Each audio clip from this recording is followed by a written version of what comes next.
The noose tightened around Dietrich Bonhoeffer's neck on April 9, 1945, at Flossenburg concentration camp. The bitter dawn air bit at his exposed skin, a final, cruel embrace of the winter that refused to yield its grip on war-torn Europe. Just weeks before the official cessation of hostilities, as the thunder of Allied artillery echoed faintly in the distance, a promise of liberation that came too late for him, he faced his ultimate moment. The camp, a labyrinth of barbed wire, watchtowers, and grim barracks, was a microcosm of the evil he had fought. Here, amidst the frost-hardened earth and the despairing gaze of fellow prisoners, a man of profound peace, a brilliant theologian, a devoted pastor, stood condemned. His crime, conspiring against the very regime that had plunged his nation and the world into madness, a regime he had prophetically sought to dismantle from its earliest days.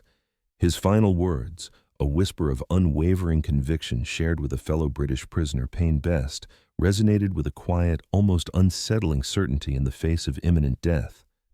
"This is the end. For me, the beginning of life." It was a declaration that transcended the gallows, a theological statement etched into the very fabric of his being. What profound conviction, what radical understanding of his faith propelled this man of God, whose primary calling was to shepherd souls towards Christ, to become embroiled in a desperate, deadly plot against Adolf Hitler? What kind of faith compels one to choose active resistance, to embrace the moral ambiguities of deception, and even to countenance violence against an overwhelming and suffocating evil, ultimately sacrificing his own vibrant life at its altar? To unpack this paradox, to truly grasp the monumental journey of Dietrich Bonhoeffer, we must first journey back, far from the shadows of Flossenburg, to a world of privilege, intellectual rigor, and luminous promise. Born on February 4, 1906, in Breslau, Germany, Dietrich was one of 8 children in an intellectually vibrant and highly respected family that would become one of Germany's most prominent. The Bonhoeffers represented the epitome of educated German bourgeoisie. His father, Karl Bonhoeffer, was not merely a professor but a towering figure in the fields of psychiatry and neurology, a man of precise scientific thought and unwavering ethical standards. His mother, Paula, descended from a long line of theologians and aristocrats, was an equally cultivated woman, fluent in several languages, a gifted pianist, and a profound lover of literature and the arts. She instilled in her children not only a deep appreciation for culture and learning, but also an innate sense of duty and service, a commitment to speaking truth and assisting the vulnerable. The Bonhoeffer home in Grunewald, a leafy, affluent suburb of Berlin, was less a house and more a living salon for the mind and spirit. It was a hub of constant intellectual discourse, where discussions ranged from philosophy and politics to music and ethics, often extending late into the night. The air was often thick with the scent of cigars, old books, and freshly brewed coffee, punctuated by the soaring melodies of classical music played on the family piano, or the lively, sometimes boisterous, debates that could erupt among the children and their parents. Family meetings were run with parliamentary precision, ensuring every voice, even the youngest, felt heard. Here, critical thinking was not just encouraged, it was an expectation, a fundamental component of their upbringing. This environment, far from fostering rigidity, cultivated a rare independence of thought and a robust ethical framework in young Dietrich and his siblings. He absorbed the rigorous academic discipline of his father and the cultural sensitivity of his mother, forging a rare synthesis of analytical acumen and profound empathy. Young Dietrich, one of the younger children, was known for his sharp intellect, his quick wit, and a quiet, unassuming demeanor that often belied a profound inner depth. He possessed an acute observational skill and a startling capacity for incisive commentary, often delivered with a dry, understated humor. He excelled effortlessly in his studies, showing an early aptitude for music, playing the piano with exquisite skill, often retreating to its keys to process complex emotions or ideas, and a keen interest in conceptual questions. Initially, his family, given their academic lineage and his prodigious talents, expected him to follow a more conventional, perhaps even scientific or legal academic path. The world of theology, particularly for someone of his intellectual caliber, seemed a surprising choice to them, perhaps less practical than other professions. It was therefore with some astonishment, though ultimately respect, that at age 17, Dietrich announced his intention to study theology. This was no fleeting adolescent fancy, nor a mere academic pursuit for him. It was a quest for truth, a response to a deeper, almost mystical calling that stirred within his soul. He wasn't seeking a career, he was seeking meaning. A fundamental understanding of God and humanity's relationship to the divine amidst the shifting sands of the modern world. His family, though initially surprised, understood the gravity of his decision. They knew Dietrich was not one to make choices lightly. His path, once chosen, would be pursued with utter conviction and an uncompromising search for authenticity. His theological education began at the venerable University of Tübingen, nestled in the picturesque south of Germany, and continued in the bustling intellectual heart of Berlin. Here, he studied under some of the most influential theological figures of the era, intellectual giants like Adolf von Harnack, a titan of liberal theology, and Karl Hall, known for his work on Luther. Bonhoeffer engaged with their ideas not as a passive recipient, but as an active, critical participant, absorbing their insights while simultaneously forging his own distinctive path.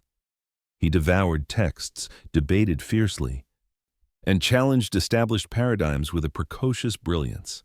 Such was his intellectual prowess that he earned his doctorate at the remarkably young age of 21, with a dissertation titled Sanctorum Communio, the Communion of Saints, a profound exploration of the nature of the Church as a living, breathing community. His early writings, including his doctoral work and later his habilitation thesis, Act and Being, revealed a mind grappling with profound questions about the Church's role in the rapidly secularizing modern world, the true nature of Christian community beyond mere institutional structure, and the very meaning of faith in an age of skepticism. He wasn't content with the dry, often detached academic theology that dominated many university halls. He sought a living, breathing faith, deeply rooted in Christ, that vibrantly impacted reality and addressed the concrete struggles of human existence. To him, theology was not an abstract exercise, but a vibrant communal encounter with God. Yet even as his academic star rose with breathtaking speed, a deeper yearning stirred within him. He desired not just to study God, to dissect theological concepts with brilliant precision, but to truly encounter him, to live out the radical implications of Christian truth in a world that, even then, was rapidly losing its moral compass. He observed the comfortable compromises, the intellectual detachment, and the often complacent structures of the institutional church around him, a church that seemed more concerned with its own survival and respectability than with prophetic witness or costly discipleship. A seed of discontent, a quiet but persistent unease, began to grow. What would this brilliant young theologian, with his fierce intellectual integrity and burgeoning spiritual depth, do when his beloved nation, the very crucible of his intellectual and spiritual formation, began its chilling descent into madness under the spell of a demagogic leader? How would his intense intellectual pursuit of God translate into action when confronted with an evil so profound, so all-encompassing, that it threatened to engulf everything he believed in? After completing his habilitation, the postdoctoral degree required for university teaching in Germany, Bonhoeffer embarked on a period of diverse experiences that further shaped his nascent radical theology. He served briefly as a vicar in the sun-drenched cosmopolitan city of Barcelona, where he encountered a different cultural and religious landscape, witnessing the struggles of German expatriates and the social inequities lurking beneath the city's vibrant surface. This brief stint provided his first direct experience with pastoral care and the practical challenges of conveying faith beyond the academic cloister. Following this, he undertook crucial postgraduate studies at Union Theological Seminary in New York City, a journey that would prove to be a profound spiritual awakening, shattering preconceived notions and opening his eyes to a truly living gospel. While in America, Bonhoeffer, initially somewhat critical of the perceived theological superficiality of American Protestantism, was nonetheless deeply impacted by what he experienced. He was exposed to the vibrant, socially engaged Christianity of places like the Abyssinian Baptist Church in Harlem, pastored by the dynamic Adam Clayton Powell Sr.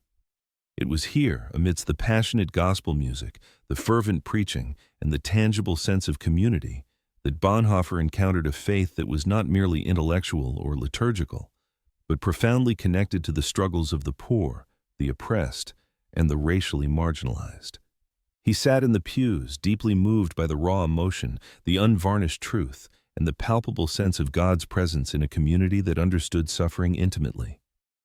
This experience sharply contrasted with the often detached, intellectually focused, and culturally comfortable academic Christianity he had left behind in Germany, where the social implications of faith often remained theoretical. He saw Christianity lived out as a force for justice and liberation, a genuine communion forged in shared struggle and defiant hope. He befriended African American students, engaged in discussions about racial injustice, and witnessed firsthand the power of courageous, socially conscious faith. He returned to Germany in 1931, not just as a brilliant scholar with a new academic degree, but as a man profoundly transformed, deeply committed to the practical, radical implications of his faith. The American experience had imbued his theology with a vital social dimension, a conviction that faith must be embodied in action, particularly in solidarity with the marginalized. He began lecturing at the University of Berlin, quickly attracting a loyal following of students drawn to his challenging, authentic, and deeply personal approach to theology. He didn't offer comfortable platitudes, but instead challenged them to move beyond mere intellectual assent to a costly discipleship, where faith demanded not just belief, but active, sacrificial commitment. His lectures buzzed with an urgency that hinted at the storm clouds gathering on the horizon.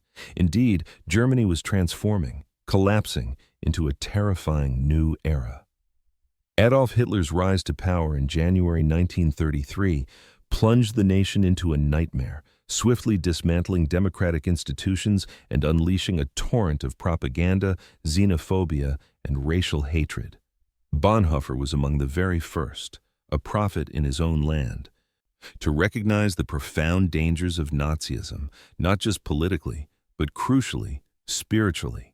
He saw with startling clarity how the Nazi ideology, with its cult of personality, its virulent racial hatred particularly targeting Jews, and its totalitarian claims over every aspect of human life, directly contradicted foundational Christian truths about human dignity, divine sovereignty, and the universal brotherhood of humanity.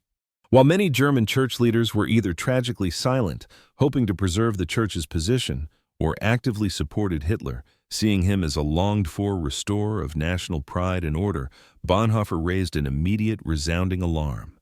In a radio address just 2 days after Hitler became chancellor, he spoke with courageous foresight against the dangers of a leader becoming an idol, Führerprinzip, and warned against the erosion of the concept of the state, which, when deified, ultimately turns against humanity.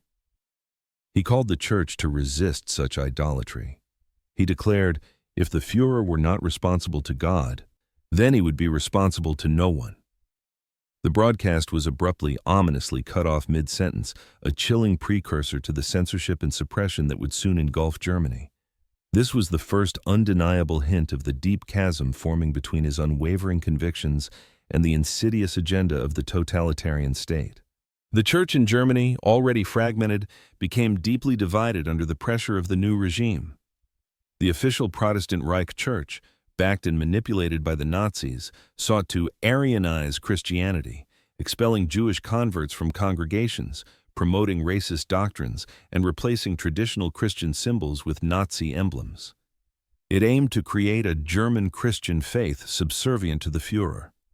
In forceful response, Bonhoeffer became a leading, though often controversial, figure in the confessing church, an audacious movement of courageous pastors and theologians who declared their unwavering allegiance to Christ alone, fiercely rejecting state interference in spiritual matters and the insidious creep of Nazi ideology into Christian doctrine.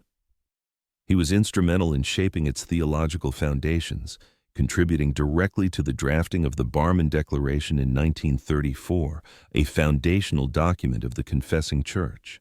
This bold declaration proclaimed unapologetically that Jesus Christ, as he is attested to us in Holy Scripture, is the one word of God which we have to hear and which we have to trust and obey in life and in death. It was a direct, unequivocal theological repudiation of Nazism's claims to ultimate authority, a sword drawn in the spiritual battle for the soul of Germany. As the Nazi grip tightened its chokehold on Germany, Bonhoeffer's life grew increasingly dangerous. His outspoken criticism and his association with the confessing church led to immediate repercussions.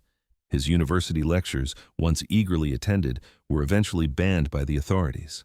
Undeterred, he retreated from the public academic sphere to become the director of an underground seminary for the confessing church in the remote village of Finkenwalde in Pomerania, now Poland. Here, far from the prying eyes of the Gestapo, he dedicated himself to training young pastors who refused to compromise their faith, preparing them for a ministry of defiance in a hostile world. Finkenwalde was more than a seminary. It was a radical experiment in living out Christian community under duress.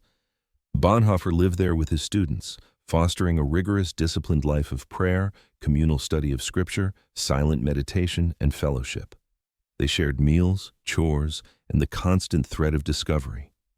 The days were structured around a rhythm of spiritual discipline, intellectual engagement, and practical training, all designed to forge resilient, Christ-centered leaders.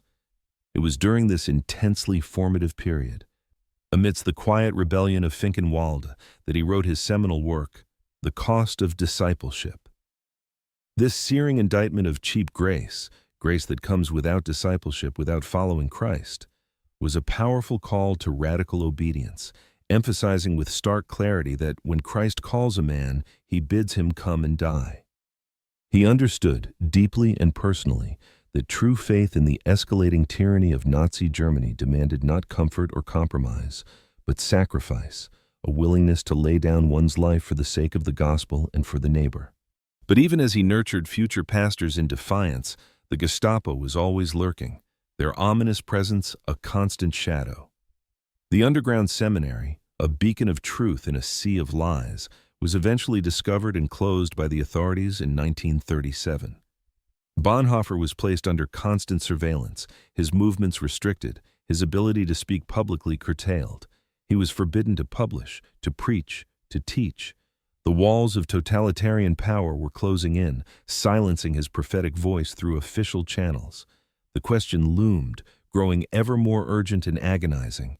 How could one defend the innocent, embody justice, and truly live out the gospel when peaceful spiritual resistance was met with brutal suppression and the institutional church itself was tragically failing its prophetic duty?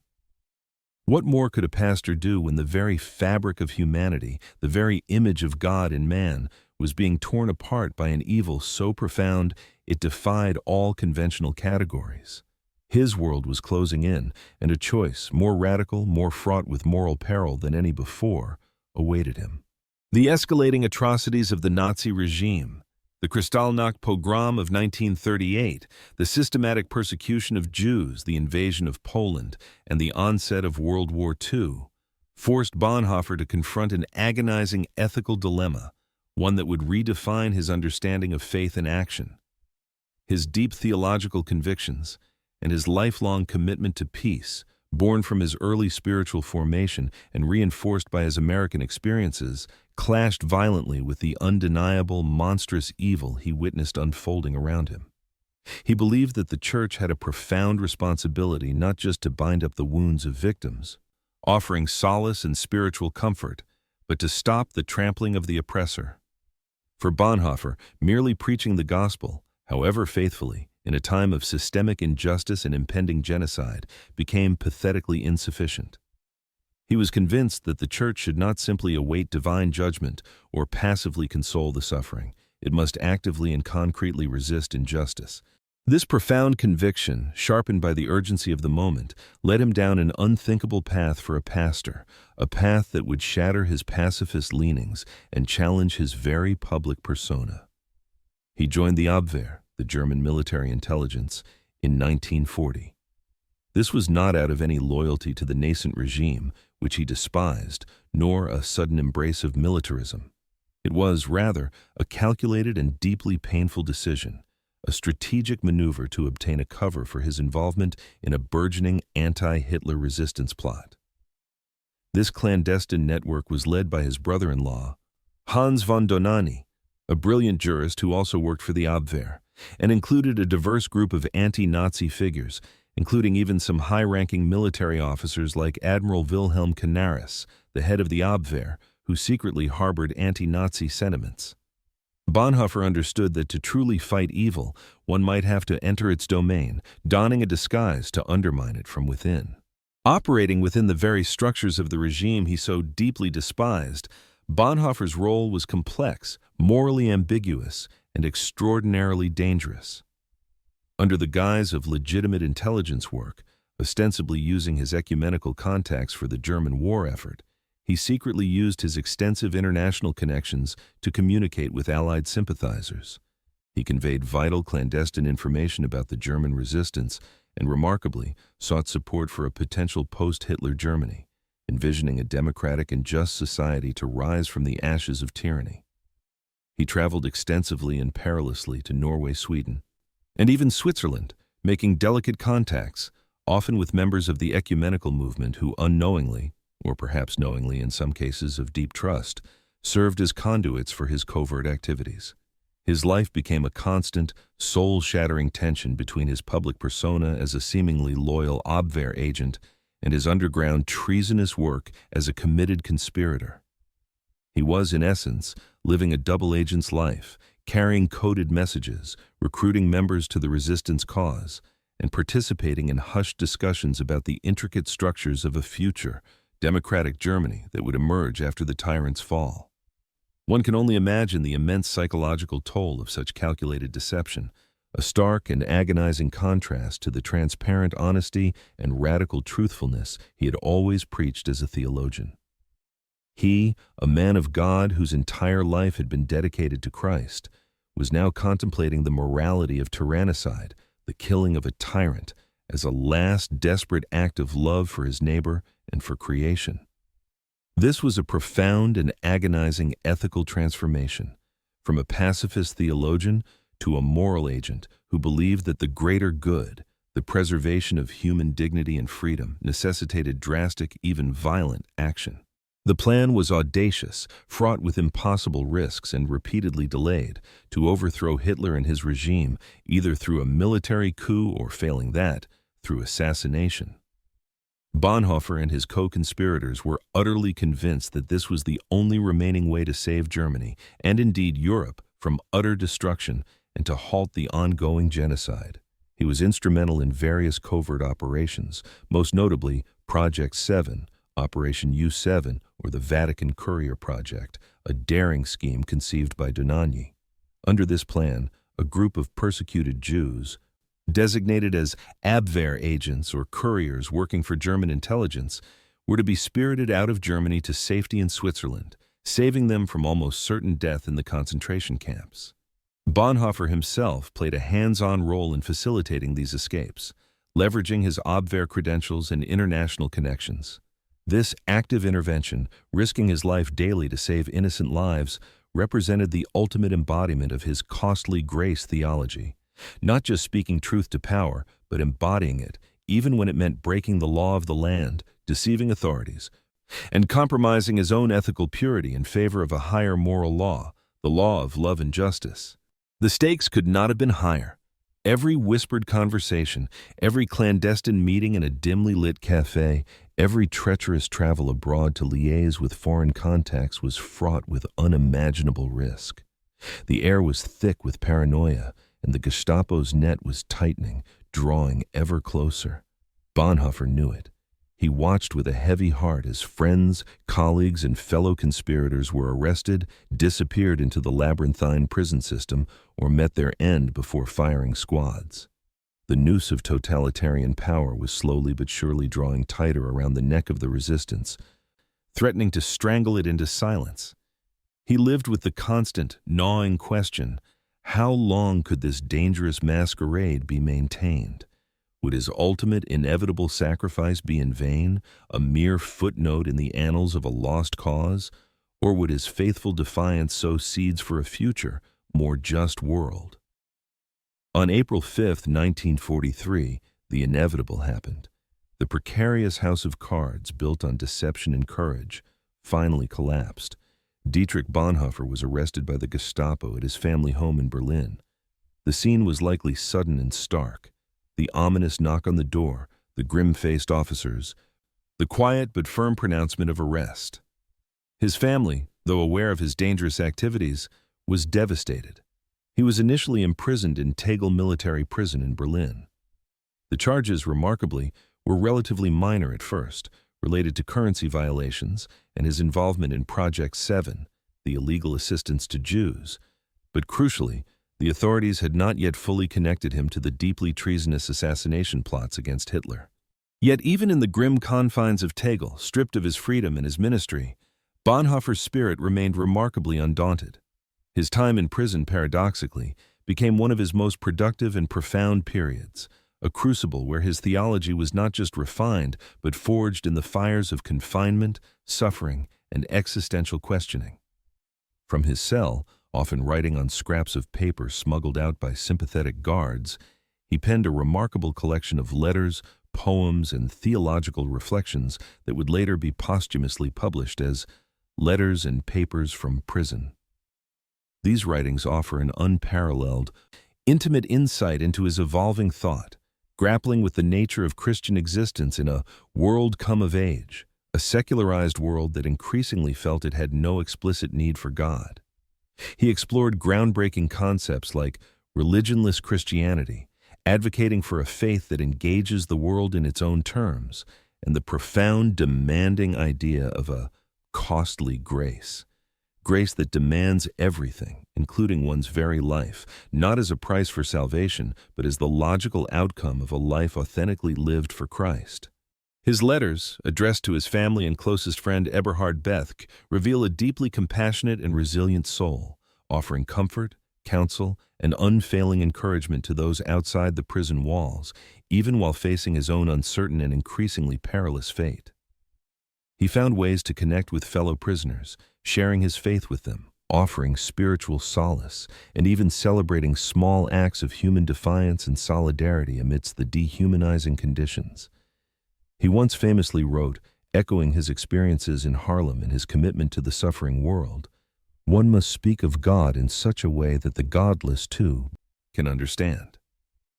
He believed that true Christian discipleship meant existing fully and courageously in the world, with all its complexities, ambiguities, and profound suffering, rather than retreating from it into a pious, detached sanctuary.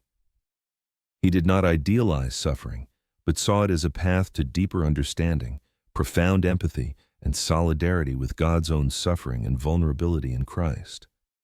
While Bonhoeffer languished in Tegel, a fragile hope for Germany persisted outside. The resistance movement, though severely weakened by arrests, kept working, desperate to bring down the regime before it dragged the entire nation into utter ruin. The most famous attempt on Hitler's life, the July 20th plot, occurred in 1944. A bomb, courageously planted by Colonel Klaus von Stauffenberg, exploded at Hitler's Wolfslair headquarters in East Prussia, but miraculously failed to kill the dictator. The aftermath was brutal and swift. A furious Hitler, enraged by the betrayal and miraculously surviving, unleashed a terrifying wave of arrests, torture, and executions, rounding up thousands of suspected conspirators across Germany. Though Bonhoeffer was already imprisoned, awaiting trial for lesser charges, the Gestapo soon discovered the full, devastating extent of his direct involvement in earlier, broader plots against Hitler and his deep connections to the now failed assassination attempt. Incriminating documents were found, including details of Project 7, and confessions were brutally extracted from other conspirators, naming Bonhoeffer.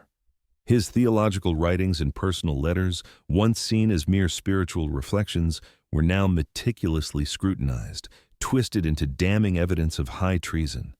The stakes had been raised irrevocably. His initial, relatively hopeful detention, bolstered by family visits and secret communications, transformed into a grim, unstoppable countdown towards certain death. The full extent of his sacrifice, the ultimate culmination of his costly grace, was about to be revealed, not through a dramatic, triumphant victory, but through unwavering fidelity in the face of inevitable, crushing defeat. As the catastrophic war drew to a close, and the Allied forces advanced relentlessly into Germany from both east and west, the remaining conspirators, including Bonhoeffer, were transferred to various concentration camps, a desperate attempt by the Nazi regime to eliminate all perceived enemies before capitulation. In February 1945, he was moved from Tegel to the brutal concentration camp of Buchenwald, a name synonymous with unimaginable suffering. Then, in the first days of April, as the Allied tanks rumbled ever closer, he was moved again, this time to the remote Flossenbürg concentration camp, nestled in the Bavarian forests. A starkly bleak and unforgiving place. The conditions in these camps were horrific beyond description. Starvation, disease, forced labor, and constant, arbitrary brutality. Yet, even amidst this hell on earth, Bonhoeffer maintained a remarkable composure, a profound inner peace that radiated outward, offering strength, courage, and spiritual guidance to those around him. A true pastor, even in extremis. A fellow prisoner at Flossenbürg, Captain Sigismund Payne-Best, a British officer, later recalled with vivid clarity Bonhoeffer leading a final prayer service on Sunday, April 8, 1945, just hours before his execution. Best described Bonhoeffer's profound calm, his eyes clear and resolute, and the undeniable power of his words, even in the utter despair of the camp barracks. He was one of the very few men I have ever met to whom God was real and ever close, Best testified later, noting the deep spirituality and unwavering faith that emanated from Bonhoeffer, touching the hearts of those who listened.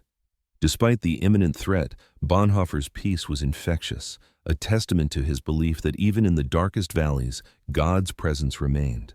On Monday, April 9, 1945, at dawn, under a sky still tinged with the cold gray of pre-morning, Bonhoeffer, along with Admiral Canaris, General Hans Oster, Hans von Dohnanyi, and other prominent conspirators, was led to the gallows. The walk was short, but filled with the weight of generations. He stripped down to his underwear, a final stripping away of earthly possessions, a vulnerable and yet defiant act. He knelt briefly in prayer, a posture of submission to God, not to his executioners, his lips moving silently, offering his life, his journey, his suffering to the divine. Then, with quiet dignity and an almost serene resolution, he ascended the steps to the waiting noose. His final utterance to Best on the previous day echoed in the air, a silent truth. This is the end, for me, the beginning of life. The camp doctor, an SS officer named Hermann Fischer, who was present at the execution, later wrote a chilling yet profoundly moving account. I saw Pastor Bonhoeffer kneeling on the floor, praying fervently to his God. The way he prayed, the devotion and certainty that emanated from him, moved me to the depths of my soul. In the almost 50 years that I have worked as a doctor, I have hardly ever seen a man die so entirely resigned to God's will. The plots had failed. Hitler was still alive, though only for a few more weeks, and the war was not yet officially over. From a purely worldly, pragmatic perspective, Bonhoeffer's valiant efforts, his daring deception, and his ultimate sacrifice seemed at that moment to have come to naught. His life, so full of intellectual promise and spiritual vigor, was brutally cut short, a victim of the very tyranny he had fought against with every fiber of his being. But was it truly in vain? Did his uncompromising stand, his radical sacrifice, echo beyond the confines of that dark, desolate day in Flossenbürg? Dietrich Bonhoeffer's execution marked the end of his corporeal life, but it was, as he prophesied, the fervent, undeniable beginning of an enduring, transformative legacy. His story is not one of triumphal victory over Hitler or the immediate, tangible success of a political plot, but rather one of profound moral courage, unwavering faithfulness, and a radical faith that dared to act even at the cost of everything. His writings, particularly Letters and Papers from Prison and The Cost of Discipleship, became foundational texts for 20th century theology, ethics, and Christian discipleship, inspiring generations of theologians, pastors, and lay believers to grapple with the meaning of being Christian in a complex, secular, and often hostile world. He challenged the church, then and now, to move beyond sterile doctrine and comfortable religiosity to a living, engaged faith that actively participates in the world's suffering and struggles for justice. His concept of cheap grace continues to confront complacent, comfortable Christianity, reminding believers that true discipleship demands sacrifice, active obedience, and a willingness to step into the world's pain, not just mere creedal assent or easy forgiveness. Costly grace, for Bonhoeffer, was the treasure hidden in the field, the pearl of great price, for which a person sells all he has. It is the call of Jesus Christ at which the disciple leaves his nets and follows him. It is costly because it costs a man his life, and it is grace because it gives a man the only true life. His life stands as a powerful, incandescent testament to the idea that sometimes true, authentic faith demands not only prayer and preaching, not only personal piety, but also robust political engagement, fearless ethical resistance, and even personal sacrifice in the face of absolute evil. He showed the world that authentic Christianity is not merely about individual salvation, but about living justly, loving mercy, and walking humbly in a fractured, suffering world, bearing Christ's burden for others. Bonhoeffer's life, though tragically cut short at the young age of 39, speaks volumes across the decades about the power of conviction, the necessity of courage, and the enduring strength of a faith that resolutely refuses to be silent in the face of tyranny. His story is an unseen legacy, a quiet but thunderous voice that continues to resonate in the halls of theological discourse, in the pulpits of engaged churches, and in the hearts of individuals seeking to live a life of moral integrity. It challenges each of us personally to ask, what would I do when faced with overwhelming evil? What is the true cost of my discipleship, my professed faith? And how would my beliefs compel me to act when silence itself becomes complicity, a passive surrender to injustice? He did not live to see Hitler's fall, which occurred just 3 weeks after his death, but his unwavering stand, his radical fidelity, and his ultimate sacrifice helped lay the moral groundwork for post-war Germany and continue to inspire all who seek to live a life laid down for others, a life where faith transforms into fearless, costly action.